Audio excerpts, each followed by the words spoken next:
بسم اللہ الرحمن الرحیم۔ السلام علیکم۔ ایک شخص جس کا نام جبلہ بن الحلیم تھا، وہ غسان کا بادشاہ تھا۔ اس کے دل میں ایمان کی شمع جگمگا اٹھی۔ اس نے اسلام کے بارے میں سنا، اس پر غور و فکر کیا، پھر اسلام قبول کر لیا۔ یہ سیدنا عمر فاروق رضی اللہ تعالیٰ عنہ کے دور کی بات ہے۔ مسلمانوں کو اس کے اسلام لانے کی خبر ملی تو بہت خوش ہوئے۔ جبلہ نے سیدنا عمر فاروق رضی اللہ تعالیٰ عنہ کو خط لکھا، وہ مدینہ طیبہ آنے کی اجازت چاہتا ہے۔ اسے اجازت دی گئی کہ تم مدینہ طیبہ آ سکتے ہو، تمہارے لیے وہی کچھ ہے جو ہمارے لیے ہے، اور تم پر وہی کچھ واجب ہے جو ہم پر واجب ہے۔ جبلہ غسان سے روانہ ہوا اور اس کے جلو میں 500 گھوڑے سوار تھے۔ جو مدینہ کے قریب پہنچا تو اس نے شاہی لباس پہنا، جس کے دامن میں سونے کی دھاریں تھیں۔ پھر اس نے ہیروں اور جواہرات سے مرصع تاج سر پر رکھا۔ اس کے گھڑ سواروں نے بھی بہترین لباس پہنے۔ جب وہ مدینہ میں داخل ہوا تو اہل مدینہ یہ منظر دیکھنے کے لیے باہر نکل آئے۔ جب وہ عمر فاروق رضی اللہ تعالیٰ عنہ کی خدمت پہ پہنچا تو انہوں نے اس کی عزت افزائی کی، اس کا پرتپاک استقبال کیا اور اپنے پاس ٹھہرایا۔ اسی دوران حج کے دن بھی آ گئے۔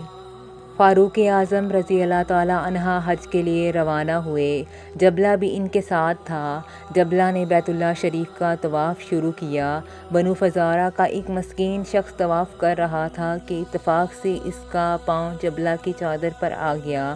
جبلہ کو بڑا غصہ آیا۔ اس نے اسے ایسا تھپڑ مارا کہ اس کی ناک کی ہڈی ٹوٹ گئی۔ فزاری کو بھی بہت سخت غصہ آیا، مگر وہ جوابی کارروائی نہیں کر سکتا تھا۔ اس نے فوراً اپنا مقدمہ فاروق اعظم رضی اللہ تعالیٰ عنہ کی عدالت میں پیش کر دیا۔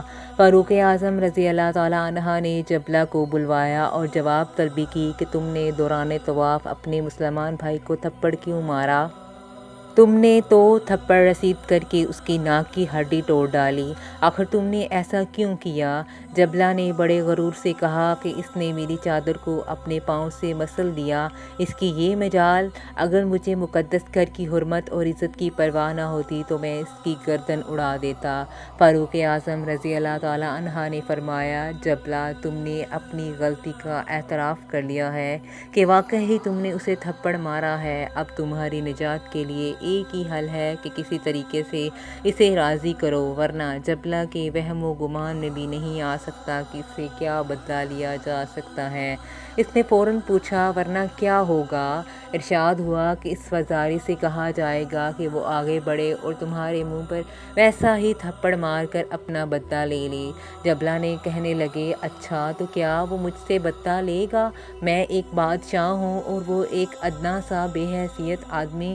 فاروق اعظم رضی اللہ تعالیٰ عنہ نے ارشاد فرمایا، اسلام نے سب کو برابر کے حقوق دیے ہیں، تم اور فزاری دونوں برابر ہو۔ اسلام کی نظر میں صرف وہی شخص افضل اعلیٰ ہے جو تقویٰ کے لحاظ سے بہتر ہے۔ جبلہ کو اس قسم کے مساوی سلوک کا وہم و گمان بھی نہیں تھا۔ اس نے کہا کہ میں اس صورت میں دوبارہ عیسائی بن جاتا ہوں۔ ارشاد ہوا، وہ شخص اپنے دین یعنی اسلام سے پھر جائے، اسلام کی روح سے اس کی سزا موت ہے۔ جبلہ کہنے لگا، امیر المومنین، اس صورتحال پر غور کرنے کے لیے مجھے کل تک کی مہلت عطا فرمائے۔ فاروق اعظم رضی اللہ تعالیٰ عنہ نے مہلت دے دی۔ رات کا کچھ حصہ گزرا تو جبلہ اپنے ہمراہوں کے ساتھ مکہ مکرمہ سے نکل بھاگا۔ وہ قسطنطنیہ پہنچا، جہاں اس نے دوبارہ عیسائیت قبول کر لی۔ زمانہ بیت گیا، اس کی جوانی کا رنگ اڑ گیا، نقوش باندھ پڑ گئے، شان و شوکت دھندلا گئی۔ اسے اسلام کے ایام یاد آ گئے، نماز اور روزے کی لذت بیدار ہونے لگی۔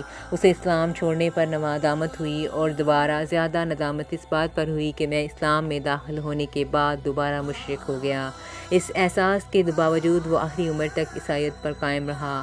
اس نے آخری عمر میں کچھ اشعار لکھے جن کا مفہوم یہ تھا کہ شریف خاندان کے ایک چشم و چراغ نے ایک تھپڑ کے بدلے تھپڑ کھانے کی میں سب کی محسوس کی، جس کی وجہ سے اسلام سے برگزشتہ ہو کر عیسائی بن گیا۔ حالانکہ تھوڑا سا صبر کر لینے میں کوئی حرج نہیں تھا۔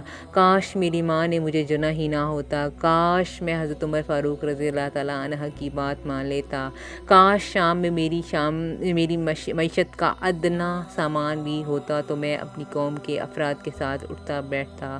اب تو میری سماعت بھی ختم ہو رہی ہے اور بصارت بھی، مگر اس احساس کے باوجود اس نے توبہ کر کے دوبارہ اسلام قبول نہیں کیا اور اسے شرک اور کفر ہی کی حالت میں موت آئی۔